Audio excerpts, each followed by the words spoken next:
एखाद्या नेत्याला काय प्रेम मिळालंय त्याचं उत्तम उदाहरण जे आहे ते आज आपण दुर्दैवानं अजित पवारांच्या स्वरूपात पाहतोय. जननेता, लोकनेता अजितदादांना का म्हटलं जायचं?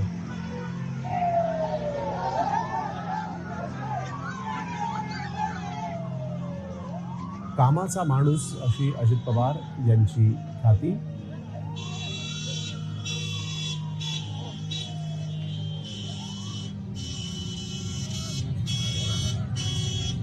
बारामतीमध्ये देशातले सगळे महत्वाचे नेते जे आहेत ते सध्या अजितदादांना श्रद्धांजली वाहण्यासाठी त्यांचं अंत्यदर्शन करण्यासाठी आलेले आहेत. केंद्रीय मंत्री नितीन गडकरी थोड्याच वेळापूर्वी बारामतीमध्ये पोहोचलेत. अतिशय दुःखद अंतःकरणानं महाराष्ट्रातले हे नेते मंडळी जे आहेत ते बारामतीमध्ये आज आलेले आहेत. अजित पवार यांच्या निधनानं महाराष्ट्र सुन्न आहे. राजकीय वर्तुळात तर शोककळा पसरली आहे. पंकजा मुंडे, नितीन गडकरी, चंद्रशेखर बावनकुळे यावेळेस आपण बघतोय.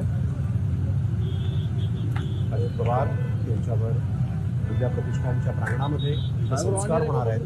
तिथं मोठ्या संख्येनं लाखो लोक चालत निघालेले आहेत. आज बारामतीसाठी जो दिवस आहे तो काळा दिवस आहे असं म्हटलं तरी चुकीचं ठरणार. आज राज्यासाठी राज्यानं एकाहत्तर